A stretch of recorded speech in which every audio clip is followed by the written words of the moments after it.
Prelims 2025 में आपके सामने पहली बार आयोजित खो खो वर्ल्ड कप से रिलेटेड 3 स्टेटमेंट दिए गए थे और आपको बताना था कौन सा करेक्ट है। पहले स्टेटमेंट में दिया गया था ये पहली बार जो खो खो वर्ल्ड कप है ये आयोजित किया गया है नई दिल्ली इंडिया में।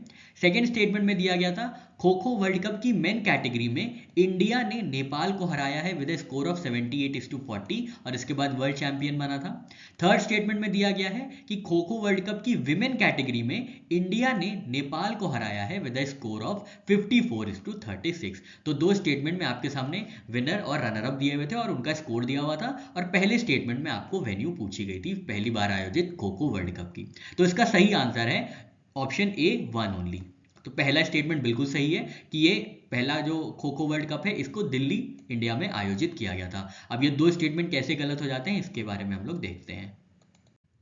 स्टेटमेंट 1 बिल्कुल करेक्ट है क्योंकि खो खो वर्ल्ड कप जो है ये इनॉग्रल एडिशन था 2025 में जिसको होस्ट किया गया था नई दिल्ली में और जिसका फाइनल्स खेला गया था 19 जनवरी को इंदिरा गांधी इंडोर स्टेडियम में। ठीक है, अब स्टेटमेंट 2 पे आते हैं तो वो क्यों गलत है, क्योंकि यहाँ पे ये बात तो सही है कि इंडिया ने नेपाल को हराया है मेन कैटेगरी में, पर इनका स्कोर गलत दिया हुआ था। इनका स्कोर दिया हुआ था 78-40 जो बिल्कुल गलत है। मेन कैटेगरी में जो स्कोर इंडिया ने जीता था वो था 54-36। तो इसमें स्टेटमेंट 2 यहाँ से गलत हो जाता है। अब स्टेटमेंट 3 की बात करते हैं जहां पे विमेन कैटेगरी के बारे में बताया गया था। तो विमेन कैटेगरी में भी इंडिया ने जीता है नेपाल को ही हरा के।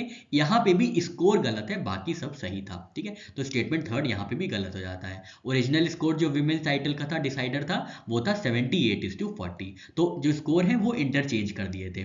मेन का स्कोर विमेन में दे दिया गया था स्टेटमेंट 2 में और स्टेटमेंट 3 में जो है मेन का स्कोर दिया गया था विमेन के चैंपियनशिप में। तो यहाँ पे स्टेटमेंट 2 और स्टेटमेंट 3 गलत हो जाते हैं।